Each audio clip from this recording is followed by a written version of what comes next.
This is Public Occurrences, both foreign and domestic. And now your host, Michael O'Fallon.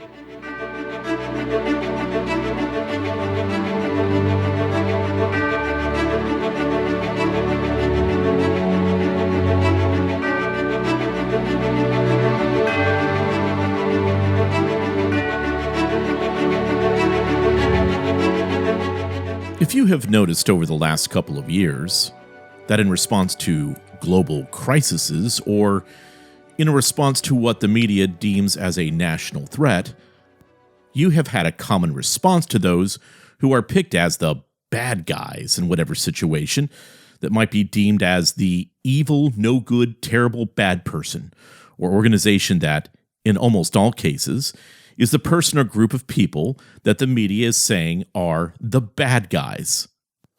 And the response that is now all of a sudden becoming commonplace, or you could say it is the way to respond du jour, started around 2016 or so.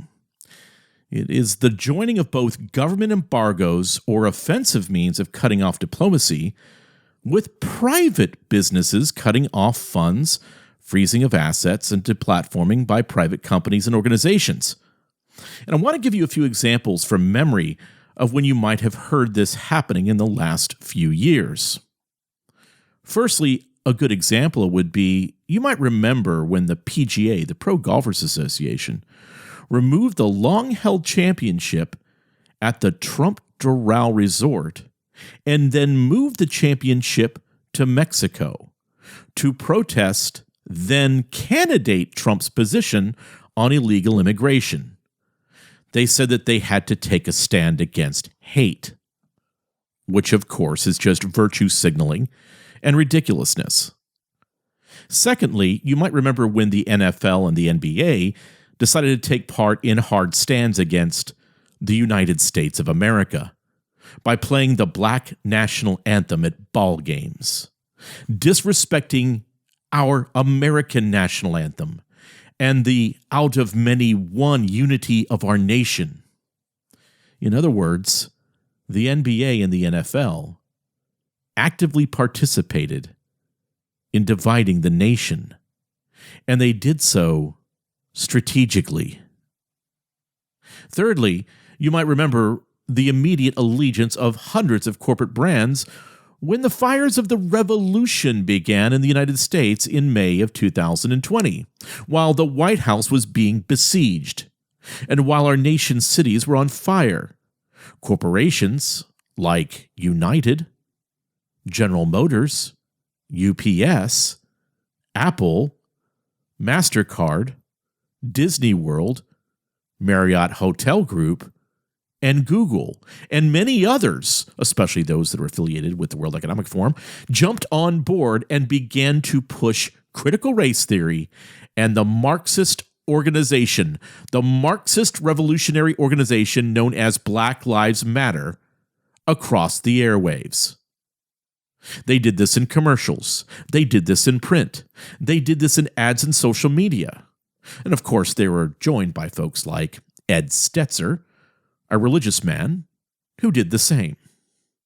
Corporations in America rushed to push in diversity, equity, and inclusion in the workplace. And they made it very clear that microaggressions and microassaults would not be tolerated in their corporate culture anymore. In other words, they were bringing in Marxism. You might also remember that social media companies, video streaming services, let the public know that they would ban any talk of any discussion of a Wuhan lab being the source of the virus. This is back in the spring and summer of 2020. They would also ban and completely demonetize and remove any discussion that stated that hydroxychloroquine and ivermectin could be used as treatment against the virus. Then you might also remember that just prior to the election in 2020, that various social media organizations stated that they would shut down and ban anyone who may claim that Donald Trump won before they officially announced the winning candidate. Seriously, do you remember this? I mean, this was Mark Zuckerberg and others saying this. And also remember that anyone that ever said that the election was stolen or that it was fake, you would get banned as well. That affected our accounts here at Sovereign Nations. Then do you remember what happened on January 6th? When Twitter, Facebook, and other social media companies banned the President of the United States from his own platform? Ladies and gentlemen, that was a historic moment. Social media companies and other companies banned the President of the United States from his own platforms. Do you remember when Amazon Web Services, Apple, and Microsoft basically shut down Parler because Parler wouldn't play their game against Trump? Do you remember being ordered by the social media companies that you couldn't mention Trump's name or type his name in social media without the possibility of being banned? Do you remember any of this? Do you remember just recently when Justin Trudeau colluded with the banks in Canada and America, colluded with the social media companies, colluded with payment services to shut down the accounts of the peacefully protesting Canadian truckers? Do you remember that? And now, Vladimir Putin is getting the same treatment as the Canadian truckers. Odd how that works.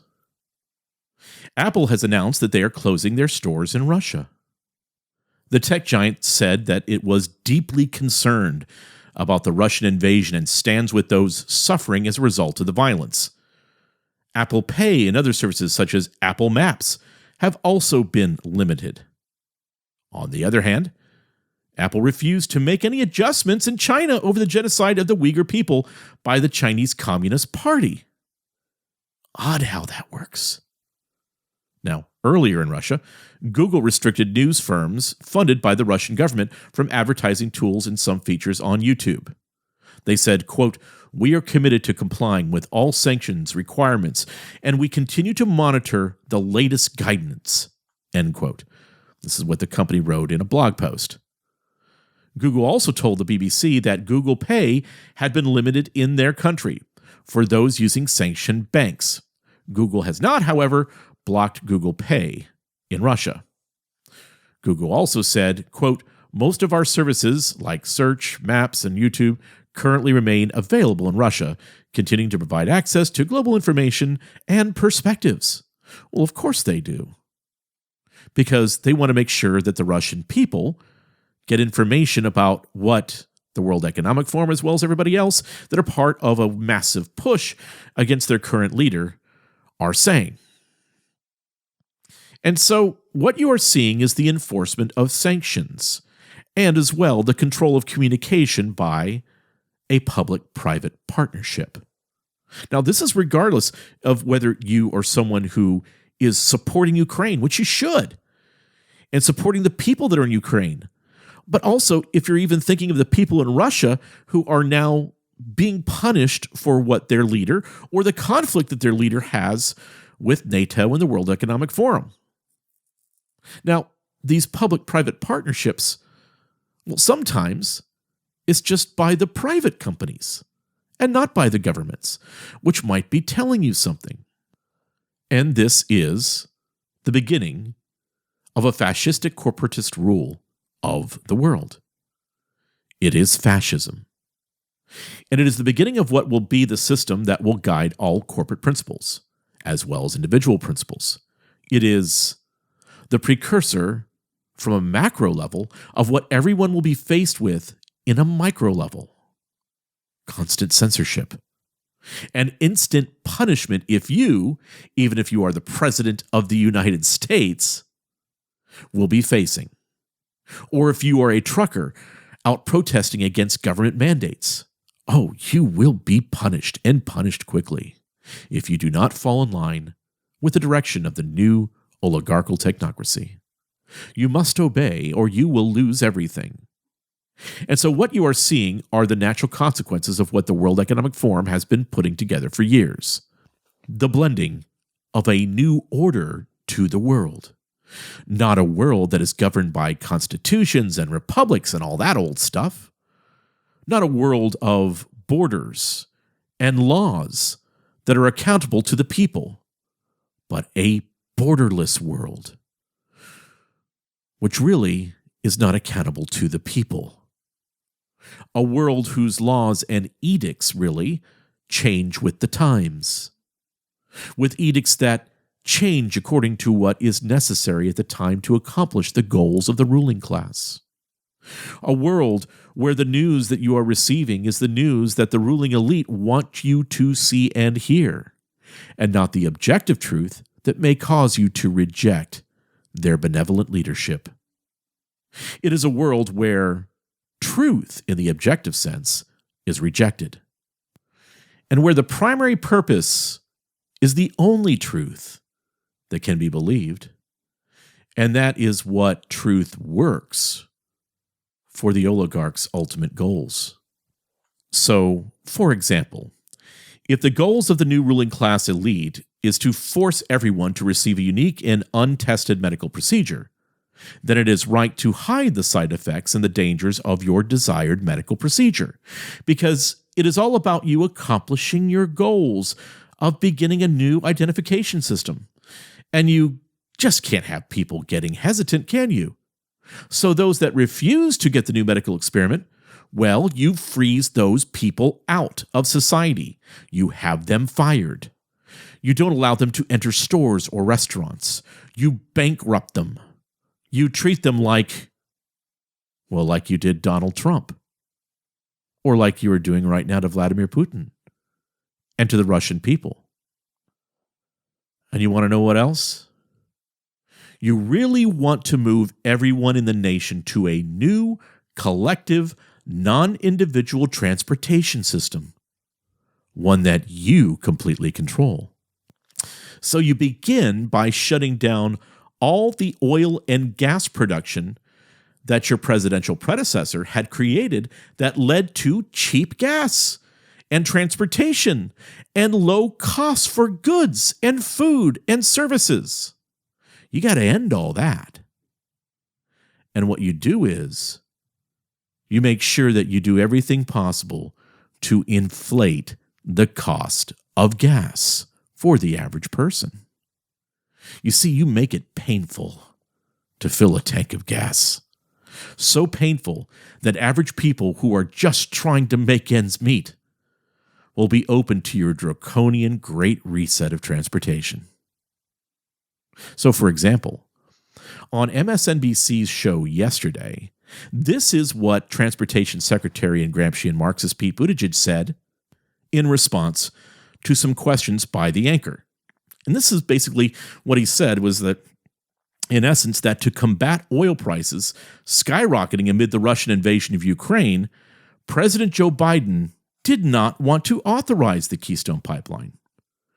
And according to Buttigieg, it would be, quote, galloping after permanent solutions to immediate short-term problems, end quote. And so the anchor of the MSNBC show, Stephanie Ruhle, replied to Buttigieg saying this. She said, quote, I want to stay on gas for another moment. You're absolutely right. The president does not set the price of gas, but he can influence it. And while releasing some strategic reserve matters, given how much has been released, it is really just a drop in the bucket. Are there things, and I realize this is controversial, it has a huge environmental impact, but could the president possibly consider authorizing the Keystone Pipeline or working something out with Iran? End quote. And Gramscian Marxist Pete Buttigieg replied, quote, look, the president has said that all options are on the table, but we also need to make sure that we are not galloping after permanent solutions to immediate short-term problems, where more strategic and tactical actions in the short term that can make the difference, like what you have with the strategic reserve, which exists partly in order to respond to situations like this, end quote. And then he added this, quote, The president has laid policies that are going to help cushion the impacts of any volatility in energy markets in the future by building up more of a diversified and homegrown energy base for this country. End quote. So let me help interpret what Pete Buttigieg is saying.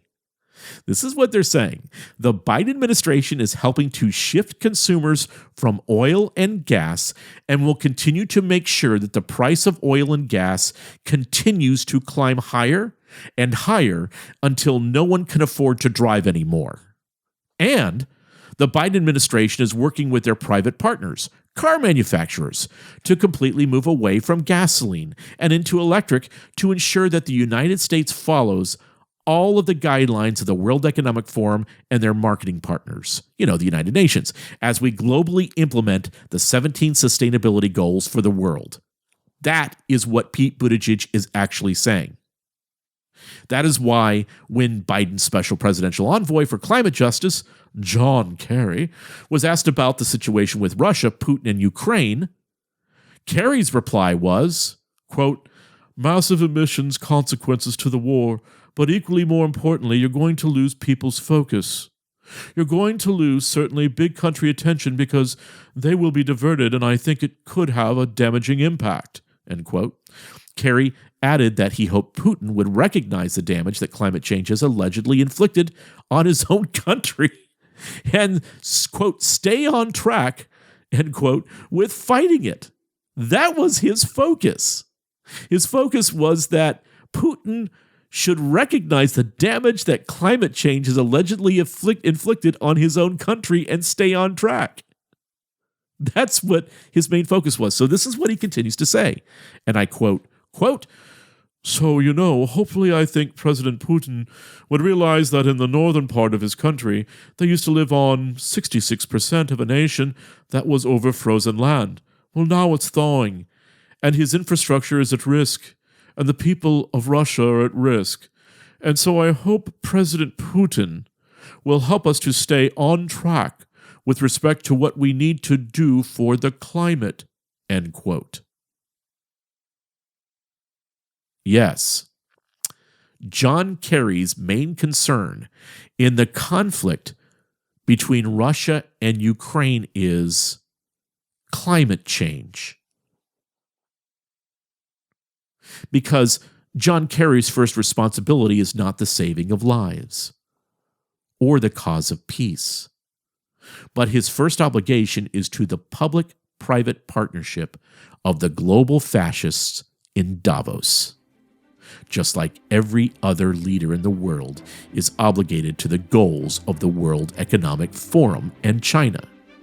And this needs to end, and it needs to end now. We must restore American independence. We must restore the Constitution of the United States. And we must make America, America again. I'm Michael O'Fallon, and this has been Public Occurrences, both foreign and domestic.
Bye.